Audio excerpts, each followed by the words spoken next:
Shalom, shalom, graça e paz, meus queridos irmãos, irmãs, amigos e ouvintes do canal Mensageiro de Cristo. Você está chegando nesse vídeo aí? Você chegou agora? Se inscreva no canal, deixe seu like, deixe seu comentário. Meus irmãos, deixa aí seu like antes de você sair do vídeo. Nós não vamos estar com um vídeo aqui, é um vídeo um pouco mais longo, mas vale a pena você ver do início ao fim, onde vai falar sobre salvação, onde nós vamos estar falando aí sobre a maior doutrina que é a salvação do ser humano. Como chega o pecado no mundo e como aí se sai a salvação. Chegam a salvação. Meus queridos irmãos, amigos e ouvintes, deixa seu like, não é inscrito, se inscreva. Não esqueça de sair, a hora que você sair desse vídeo, deixa seu like. Mas eu peço para você, se puder, tiver um pouco de paciência, ouvir essa mensagem. Deus tem coisas para falar na tua vida através dessa mensagem maravilhosa. Vamos embora para o vídeo? Vamos lá então. Gênesis capítulo 3 conta aí a triste história de como o homem perdeu o relacionamento com Deus, né? É a história do pecado, as suas consequências quando Satanás aí se transforma numa serpente e tenta Eva e Adão, e que eles acabam aí comendo ali o fruto da árvore do conhecimento do bem e do mal e acabam pecando o pecado de desobediência contra Deus. Deus tinha falado a eles aí para não comer aí da árvore do bem e do conhecimento, que do bem e do mal, que eles iam ter o conhecimento, que eles podiam comer de tudo, mas não comerás desta árvore. Não comerás desta árvore. Deus, ele avisa ele, mas da árvore do conhecimento do bem e do mal, não comas, porque no dia que delas comeres, certamente morrerá, como está em Gênesis capítulo 2, versículo 17. Mas depois que eles comeram aí da árvore do conhecimento do bem e do mal, meus queridos irmãos, eles não morreram uma morte física. De fato, a Bíblia não relata aí que eles tiveram uma morte física. E Deus falou que quando eles começam, eles morriam. A Bíblia nos fala aí que eles continuavam vivendo e deram à luz a Caim, a Abel, a Sete. Deus tinha prometido que eles morreriam. No mesmo dia que eles comessem do fruto proibido, e ainda eles estavam, continuamente eles viviam. É muito importante examinar o que aconteceu exatamente com Adão e Eva. No dia que eles comeram aí o fruto, esse fruto do bem e do mal, do conhecimento do bem e do mal, eles pecaram contra Deus e eles tiveram aí uma morte espiritual. No dia em que Adão e Eva pecaram, eles morreram. Eles não morreram em uma morte física, mas eles morreram uma morte espiritual. A vida espiritual vem de um relacionamento aí com Deus, e que a vida é a fonte da vida espiritual. Deus, que é a vida e que também é a fonte da vida espiritual. Quando Adão e Eva pecam aí contra Deus, eles foram expulsos do jardim do Éden, eles foram separados de Deus, eles já não podiam mais desfrutar da comunhão pessoal, da comunhão maravilhosa que eles tinham com o Criador. Então eles foram separados. E o pecado que separou Deus e o homem aí no jardim do Éden é o pecado que continua aí separando Deus das pessoas no dia de hoje. A desobediência de Adão e Eva aí vem nos trazer o pecado e trouxe aí o pecado do mundo, de uma forma que todo ser humano aí está debaixo dessa maldição, da maldição do pecado. Esse pecado aí separa o ser humano de Deus e é o resultado de uma morte espiritual. Porque assim como por um homem entrou o pecado no mundo, e pelo pecado a morte, assim também a morte passou a todos os homens, porque todos pecaram. Está lá em Romanos capítulo 5, versículo 12. Deus é a fonte de vida espiritual, meus queridos. João capítulo 1, versículo 14. Se as pessoas só podem ter esta vida espiritual, as pessoas só podem ter essa vida espiritual se elas tiverem um relacionamento com Deus. Separados, a separação de Deus aí por causa do pecado traz a morte espiritual para o ser humano. O pecado separa Deus e as pessoas, porque Deus é santo. Está lá em Isaías 6, capítulo 6, versículo 3. Apocalipse 4 e 8, a palavra santo simplesmente significa puro. Deus é puro, porém o pecado é impuro. Se Deus fosse permitir impureza do pecado na sua presença aí, na sua presença íntima aí, na intimidade dele aí, então ele já não seria mais puro, ele já não seria mais santo. Assim Deus não permite, né, meus queridos amados irmãos e amigos, pecado na sua presença diante dele. O homem foi criado para desfrutar de um relacionamento amoroso para com Deus, para com ele. Mas o homem pecou e acaba aí estando separado de Deus, porque Deus é santo e o homem é pecador, é impuro e Deus é puro. A Bíblia é um registro de como Deus, né, tentou trazer aí o homem de volta para um relacionamento de amor para com ele.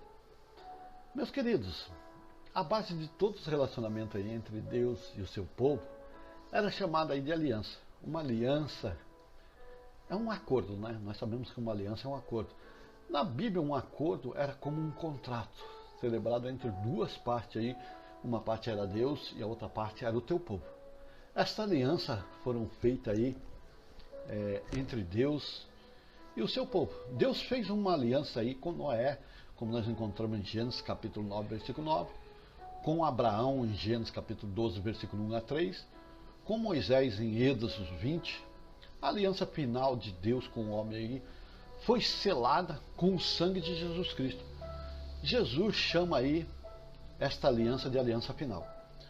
Este é o cálice da nova aliança do meu sangue derramado em favor de vós, como encontramos em Lucas capítulo 22, versículo 20. A morte de Jesus e seu sangue aí vertido na cruz trouxe uma aliança para com o ser humano aí e Deus novamente. A última ceia, disse Jesus, este é um cálice da nova aliança no meu sangue, derramado em favor de vós. Lucas capítulo 22, 20. Mas há uma coisa aí sobre a nova aliança, meus queridos, que não é tão nova assim, né? Não é tão nova. Sabe por quê? É necessário examinar aí a palavra das Escrituras do Novo Testamento para ver o que é novo e o que é elementos contínuos da velha aliança. A palavra testamentos simplesmente significa aí aliança ou acordo, assim como no Novo Testamento a palavra de Deus é relativa à nova aliança. Meus amados, antes de Jesus nascer, aí um anjo ele vem aparecer a José, ele fala do nascimento de Cristo, que o anjo fala para José que Maria, concebida pelo Espírito Santo, ia ter um filho. O anjo continua dizendo que ele teria um filho, ela teria um filho, e que esse filho tivesse que ser chamado de Jesus, porque ele salvaria aí a humanidade do pecado, como nós encontramos em Mateus capítulo 1, versículo 21. A salvação do pecado é significado aí do nome e da missão de Jesus Cristo. Nós sabemos que a salvação, o homem só se liberta dos pecados por causa da missão de Jesus Cristo. Jesus começa aí o seu ministério terreno com o seu batismo. Como Jesus estava vindo, quando Jesus estava vindo aí para o Jordão, João Batista o viu aí e disse: eis aí o Cordeiro de Deus que tira o pecado do mundo, como nós encontramos em João capítulo 1, versículo 29. João Batista reconhece que Jesus tinha vindo à terra para ser o Cordeiro expiatório, cujo derramamento do seu sangue aí teria perdão do pecado para a humanidade. Do nascimento de Jesus e no seu batismo aí, o enfoque de tudo isso está na salvação das pessoas e delas virem ser salvas do pecado. O pecado é o maior problema do homem. Por quê? Porque é o pecado que separa o homem de Deus.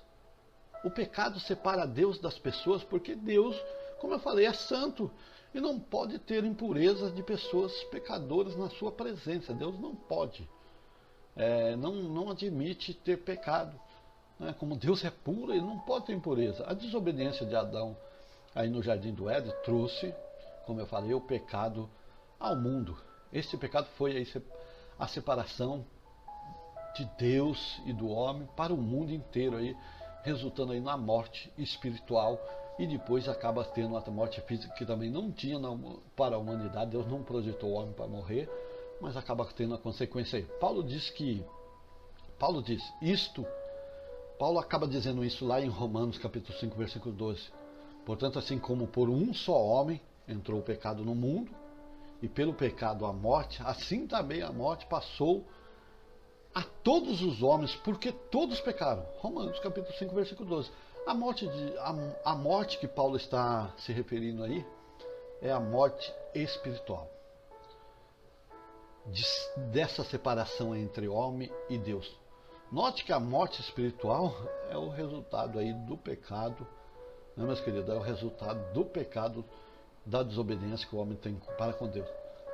A meta e da missão de Jesus Cristo na terra era trazer o homem e as mulheres a um novo relacionamento para com ele e para com Deus. Jesus é a fonte da vida, como nós vemos em João capítulo 1, versículo 4. Diz: a vida está nele, e a vida era a luz dos homens. Quando o homem aí está separado de Jesus por causa do pecado, ele está separado da fonte da vida, que é Jesus Cristo. Mas quando o pecado é perdoado, né? O pecado é perdoado aí da vida de uma pessoa, a pessoa se entrega e busca o perdão pelo mérito de Jesus Cristo para a tua vida, essa pessoa pode ter aí um relacionamento com Jesus, e é tão claro que aí ela pode ter a vida, né? Que Jesus fala que ele tem a vida. E o testemunho é este, que Deus nos deu a vida eterna. E esta vida está no seu Filho. Aquele que tem o Filho tem a vida. Aquele que não tem o Filho de Deus não tem a vida. Está lá em 1 João capítulo 5, versículo 1 e 12. Ter o Filho de Deus é o mesmo de ter a vida eterna. Porque o Filho de Deus é a vida eterna, é a fonte da vida. O objetivo final de todas as pessoas aí que quer ter a vida eterna, que quer sim ter uma comunhão com Deus, é entregar a sua vida com confiança e com fé no Filho de Deus. O único modo no qual aí as pessoas pecadoras podem ter este relacionamento de volta com o Filho de Deus e com o próprio Deus é deixar ser cuidado por Jesus Cristo e deixar o problema do pecado para Jesus perdoar. Deus resolve aí o problema do pecado enviando Jesus Cristo para morrer na cruz. Jesus começa o seu ministério terrestre aí, né, meus queridos? Sendo anunciado aí por João Batista. Quando ele aparece, João Batista diz: eis o Cordeiro de Deus que tira o pecado do mundo. A solução para o problema do pecado será realizada por Jesus Cristo, o Cordeiro, no seu sacrifício na cruz do Calvário lá.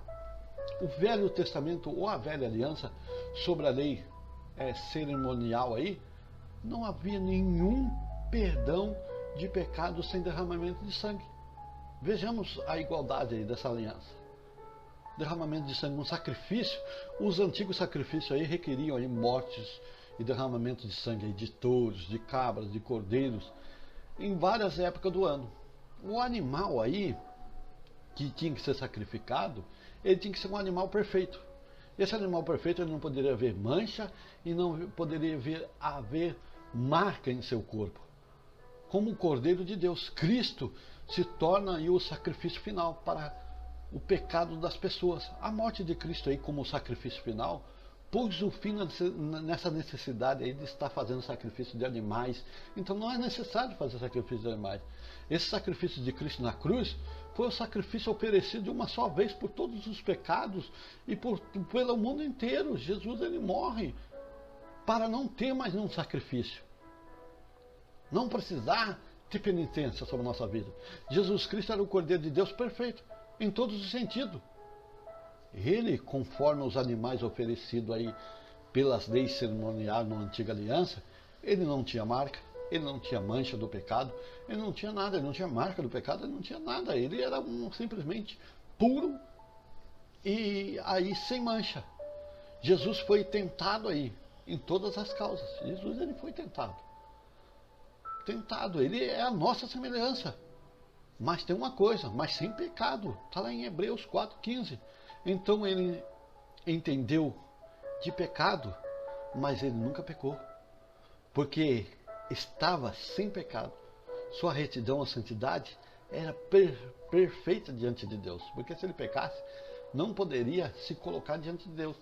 Jesus não estava aí contente somente em levar sobre si as limitações humanas, de forma aí que ele pudesse ser tentado e compreender aí o pecado. Ele levou sobre si os pecados dos seres humanos. O apóstolo Pedro declara aí, né, ele declara que se carregando ele mesmo em seu corpo sobre o madeiro os nossos pecados, para que nós, mortos aos pecados, vivemos para a justiça, por suas chagas fosse sarado. 1 Pedro, capítulo 2, versículo 24. Ele não padeceu nossos pecados. Ele se tornou um pecador por nós. Em lugar disto, ele permitiu que Deus colocasse sobre ele o pecado do mundo, para que ele pudesse sair no seu sacrifício, ser o sacrifício vivo pelo pecado de todos nós, de uma só vez. Como nós encontramos lá em 2 Coríntios, capítulo 5, versículo 1, diz: aquele que não conheceu o pecado, ele se fez pecador por nós, para que nele fossemos feitos justiça de Deus. Quando Jesus levou sobre si aí o pecado do homem, e a santidade e a pureza, né, de Deus, o Pai exigiu que Jesus, o Filho, fosse abandonado. Meus queridos, quando Jesus leva aí sobre si o pecado do homem, a santidade e a pureza de Deus aí, exige que Jesus, o Filho de Deus, fosse abandonado. Deus, que é tão puro aos olhos, que não podia ver o mal, como está em Abacuque, capítulo 1, versículo 13, virou a face para o seu Filho durante algum tempo na cruz. Os nossos pecados o separaram, o Pai e o Filho. Olha que dolorido, meus queridos. Deus não poderia olhar para Cristo, porque Cristo estava levando sobre si o pecado da humanidade. Então ali houve uma separação. A solução para o problema do pecado foi realizada aí quando Jesus clamou na cruz, dizendo: Pai, está consumado. João 19:30. Com esta palavra, o problema do pecado e o relacionamento perdido do homem com Deus foram resolvidos. O caminho para a necessidade da presença de Deus aí já não mais estava bloqueado pelo pecado, já estava liberto, porque Jesus disse: eu sou o caminho, a verdade e a vida. Ninguém vem ao Pai senão por mim. Abriu para que as pessoas venham serem salvas aí, elas simplesmente têm que resolver, elas têm que responder ao que Deus já fez quando Ele enviou o seu Filho para morrer na cruz do Calvário. Nós não podemos ganhar a salvação pelas nossas obras. Nós devemos aceitar a salvação dele simplesmente pela fé, como um presente. Nenhuma outra doutrina aí nas Escrituras está mais clara que a doutrina da salvação. Pela graça, por meio da fé, o ser humano aí só pode ser salvo pela graça, o amor de Deus.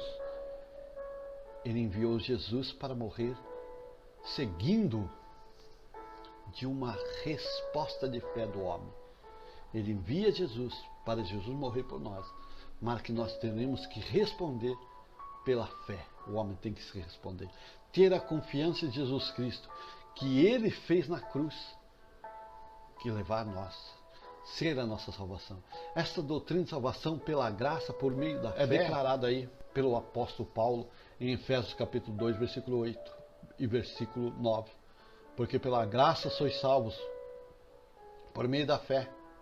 Isto não vem de vós, é dom de Deus. Não vem das obras, para que ninguém se glorie. Porque, meus queridos, é pela graça de Deus que você é salvo.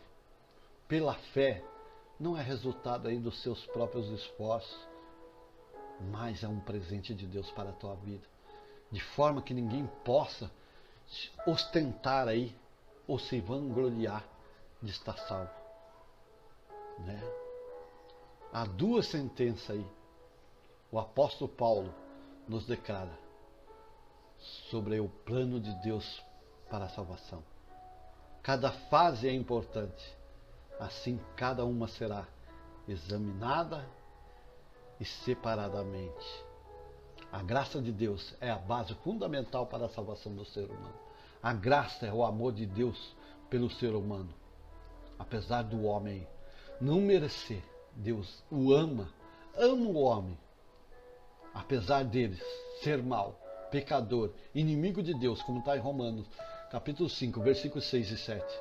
Este amor pelo homem pecador é a graça, o maior intermédio de Deus. Paulo descreve graça como amor de Deus que é demonstrado na morte de Cristo pelas pessoas pecadoras. Fé é a resposta do homem à graça de Deus. A resposta de fé do homem é diretamente para uma pessoa. O Senhor Jesus Cristo. Deus torna as pessoas justas pela fé em Cristo, como encontramos em Romanos capítulo 3, versículo 22. O homem não pode ser salvo pondo a sua fé em uma doutrina, uma igreja, ou uma habilidade de fazer o bem. Não pode ser salvo por isso, ou pela lei. O único modo para o homem ser salvo é por ter fé na pessoa bendita de Jesus Cristo. Uma pessoa não pode ser salva pelo seu próprio esforço. Não há nada mais para a pessoa fazer a não ter fé em Cristo. Não há nada nas pessoas que mereçam a salvação de Deus.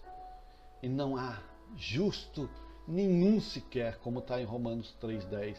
Acreditar que o homem possa ser salvo pelo próprio esforço é entender mal a pecabilidade das pessoas e da santidade de Deus. A salvação deve ser um presente de Deus e não pode ser merecido aí e nem ganho com o próprio esforço das pessoas. Algo que é merecido já não pode ser um presente, é salário. A graça fez que Deus Pai enviasse seu Filho Jesus para morrer na cruz pelos nossos pecados. Jesus morreu na cruz demonstrando a graça de Deus. Esta morte aí de Cristo na cruz foi um presente de Deus gratuito para nós. Uma vez que ninguém lá era merecido que ele morresse por nós, mas Deus prova o seu próprio amor para conosco pelo fato de ter Cristo morrido por nós, sendo nós ainda pecadores. Romanos capítulo 5, versículo 8. A salvação é oferecida às pessoas como um presente de Deus. Aquele que tenta merecer o presente falharão por causa de seus pecados. Só aqueles que estão dispostos a aceitá-la pela fé e receber a salvação gratuita de Deus, esses vão alcançar. Não há nenhum lugar para ostentação a respeito da salvação, porque a salvação não é ganha por merecimento próprio. Uma pessoa poderia ostentar aí e vangloriar-se sobre a salvação, se a sua salvação fosse resultado aí do esforço próprio. Mas nenhuma mensagem cristã é de fato humilhante. Comece com o fato de que todas as pessoas são pecadoras e separadas de Deus. A única solução para o problema do pecado é descansar em Jesus Cristo, pondo a sua fé em Cristo e na morte dele na cruz do Calvário. Não há nenhum outro lugar para se orgulhar em seu coração cristão, porque um cristão é uma pessoa que aceita o presente, uma dádiva de Deus. O presente é a coisa mais importante no mundo, a salvação. E esse presente é oferecido às pessoas pelo seu Criador, nosso Deus. O presente só pode ser recebido aí pela fé. O resumo do plano de Deus pelo apóstolo Paulo não pode ser mais claro. Meus amados irmãos, irmãs, está muito claro nas Escrituras que as pessoas são salvas quando elas respondem à fé ao ato grandioso de Deus a enviar o seu Filho para morrer na cruz do Calvário, em nossos lugares. Fé é a única coisa que a pessoa pode fazer para serem salvos.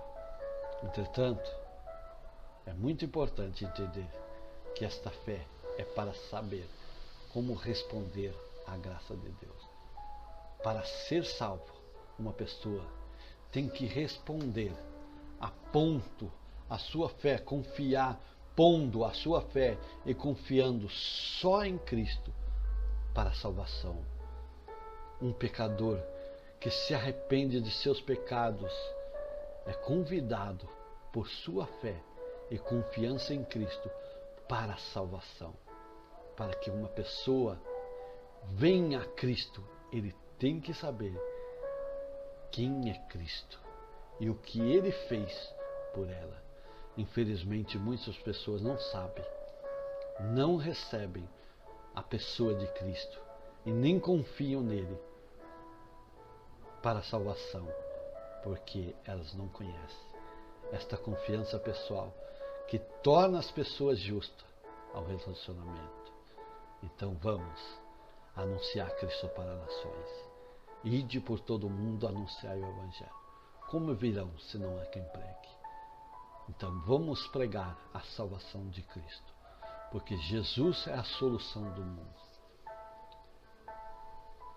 Vamos nos entregar ao Senhor Jesus, a provocar aí o arrependimento e a mudança de direção da humanidade que está afastada do pecado de Deus, para que eles voltem à direção de Deus quando eles vier se arrepender.